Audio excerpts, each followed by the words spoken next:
Over 1,000 years ago, a man sat in the silence of the night, surrounded by books older than empires.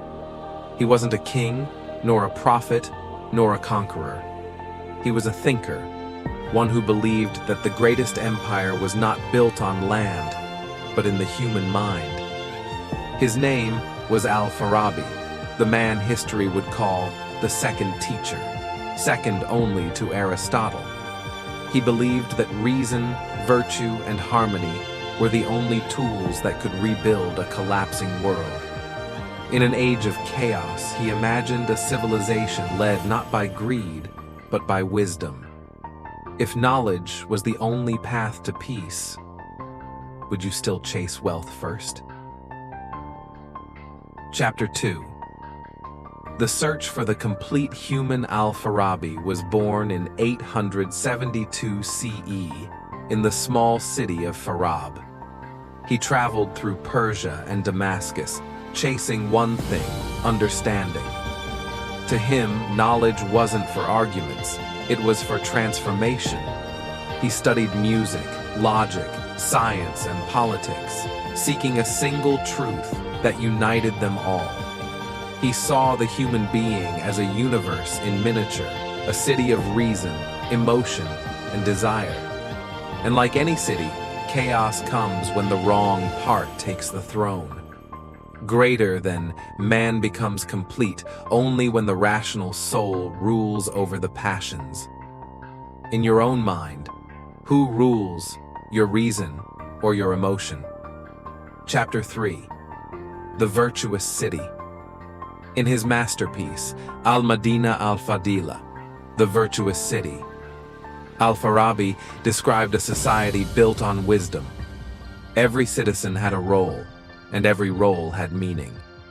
The ruler was a philosopher, not a tyrant, not a merchant, but a guide. He said that a true leader must unite wisdom, courage, justice, and compassion. For power without wisdom is just a louder form of ignorance. He compared a just city to a healthy body, the head ruled by reason, the heart full of courage, the limbs working in service of the whole. What would happen if our modern cities were built for wisdom, not profit? Would you still admire the same people you admire today? Chapter 4. When Reason Dies. But even Al-Farabi lived to see the fall of reason.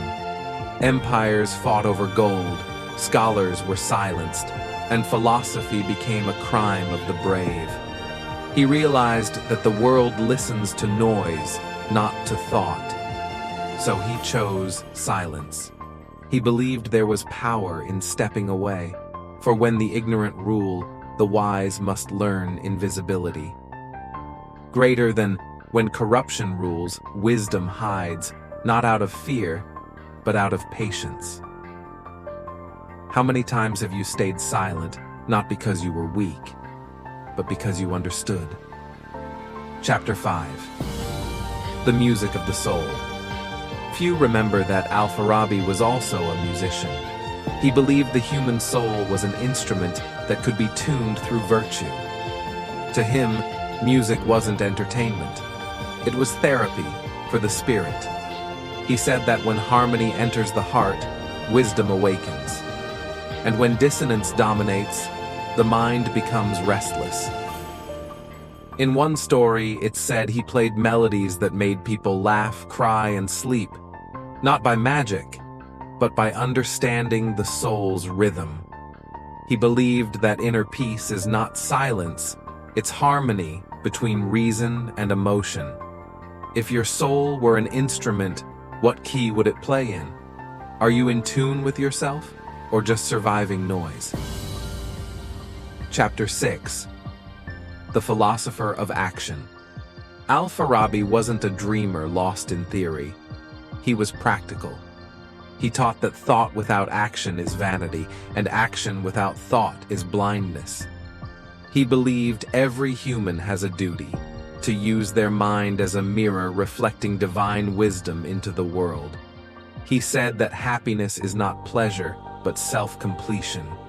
To be happy, one must become whole, intellectually, morally, and spiritually. Greater than the ignorant seeks happiness in possessions. The wise creates happiness through perfection of the soul. Are you chasing joy or building it? Chapter 7. The Immortal Teaching. Al-Farabi died in Damascus around 950 CE. He left no army, no palace, no gold, but he left something stronger, an idea. His works kept Aristotle alive in the Islamic world and inspired Ibn Sina, Averroes, and the scholars of the Renaissance centuries later. Empires fell, but wisdom did not. His words whispered across time. The mind of man is the bridge between earth and heaven. And today, in a world drowning in information yet starving for meaning, his voice still asks us, what kind of city are you building within yourself? One ruled by greed and noise, or a virtuous city, ruled by reason, guided by wisdom, and guarded by peace?